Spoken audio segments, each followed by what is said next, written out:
यज्ञ क्या है? बहुत से लोग इसे नहीं समझते हैं। यज्ञ शब्द का अर्थ सत्संग भी होता है। हमीरपुर, मौदहा। स्वार्थ भाव एवं संकीर्णता से ऊपर उठकर परमात्म भाव एवं उदारता से निष्काम कर्म करना यज्ञ करना है।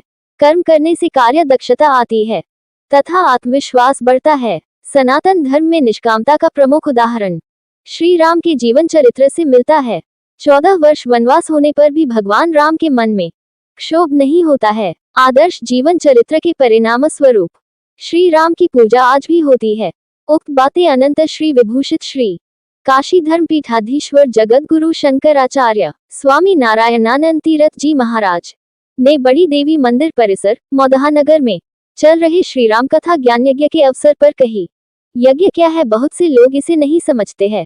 यज्ञ शब्द का अर्थ सत्संग भी होता है और देव पूजा भी होता है और दान भी होता है। यज्ञ का अर्थ एक जीवन में नियम होता है। जो यज्ञ नहीं करते हैं उनके जीवन में नियम नहीं होता है।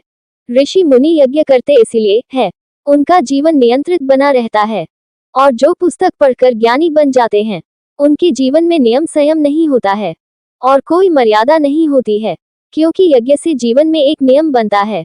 यज्ञ धर्म के अनुशासन और आचार्य के अनुशासन में होती है। यज्ञ में दो चीज होती है, उत्सक मतलब त्याग। यज्ञ करने से सबको लाभ होता है, जिसकी जैसी योग्यता होती है उसी प्रकार से मिलती है। हम देवताओं का पूजन पाठ इसीलिए करते हैं, उससे मन तृप्त रहता है, और यज्ञ सबको करने का अधिकार है, कोई भी जाति का हो। भगवान ने हमको रहने के लिए धरती दिया है, पीने के लिए पानी दिया है, और भोजन पकाने के लिए आग दिया है, और भ्रमण करने के लिए आकाश दिया है। जैसे आप प्रकृति से विधिपूर्वक लेते हैं, उसी तरह से विधिपूर्वक देना भी चाहिए। उसी का नाम यज्ञ है। मनुष्य को लेना ही नहीं, देना भी सीखना चाहिए। कमाने के बाद 10वां अंश दान भी करना चाहिए। सबको यज्ञ करना चाहिए। शंकराचार्य जी ने बताया, अहंकार से प्रेरित होकर तथा अहंकार की संतुष्टि के लिए दान आदि शुभ कर्म करना भी दोष उत्पन्न करता है। दूसरों को प्रसन्न करने के लिए अथवा लोकप्रियता के प्रलोभन से उत्तम कर्म करना भी मनुष्य का अधःपतन कर देता है। अहंकार युक्त मनुष्य दूसरों के प्रति कभी सच्ची सद्भावना नहीं रख सकता, उसे शांति प्राप्त नहीं हो सकती। अहंकार से कर्म में प्रवृत्त होने पर कर्म दूषित हो जाता है। लोकप्रियता एवं सम्मान की कामना द्वारा विकृत अहंकार से घृणा उत्पन्न होती है, तथा कामना तृप्ति में विघ्न होने पर घृणा का क्रोध के रूप में विस्फोट हो जाता है। घृणा तथा ईर्ष्या द्वेष मन को विषाक्त बनाकर मनुष्य का पतन कर देते हैं। घृणा का ही परिणाम था कि भाई भाई होने पर भी बाली और सुग्रीव आपस में द्वंद्व कर रहे हैं। घृणा तथा ईर्ष्या द्वेष मनुष्य को असहनशील बना देते हैं, जिससे संघर्ष उत्पन्न होता है। घृणाशील मनुष्य संकीर्ण होता है तथा लोग उससे बैर करने लगते हैं। घृणा मनुष्य को जनमानस से दूर कर देती है और उसका पतन करा देती है। अद्वितीय अद्वैत वेदांती सत्य जिसको कहते हैं, वो अनादि को सत्य नहीं मानते। बौद्धों के मत में जगत अनादि है लेकिन सत्य नहीं, और वो सत्य बोलो आबादित तत्वम सत्यम, माने वस्तु भले मालूम पड़ती रहे पर अधिष्ठान ज्ञान से उसका बाध हो जाए तो मिथ्यत्व निश्चय हो जाता है। कि आकाश के स्वरूप से ज्ञान हो जाए तो नीलमा के मिथ्यत्व का निश्चय हो जाता है। तो ये जो आबाद का वाचक है, आबाद का अर्थ है आबाद, और जिसका है वो अधिष्ठान स्वयं प्रकाश। अवध क्या है? बोले धामना स्वयं सदा निरस्य कुहिकम। श्रीमद् भागवत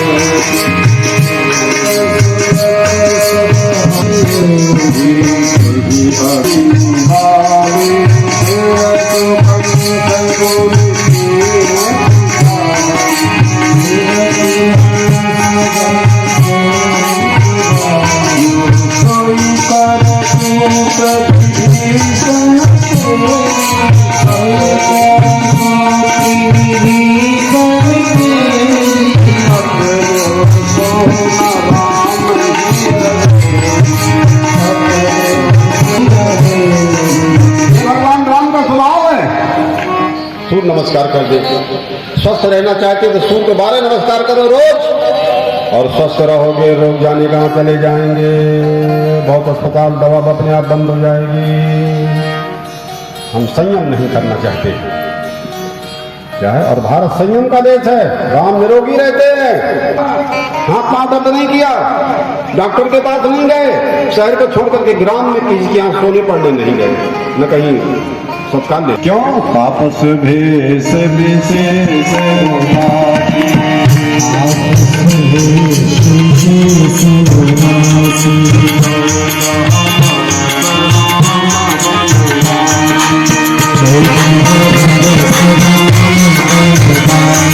राम का स्वभावशील है कि जो राम की शरण में आया राम उसको अपना बना लेते हैं। बालकंड में ऋषि विश्वामित्र जी विद्या निधि कहाँ विद्या दीनी। देखो राम क्या है मालूम है, सब विद्या की निधि है, परम तत्व है, विद्या की खजाना है, पर इस विद्या निधि को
संधु भवानी।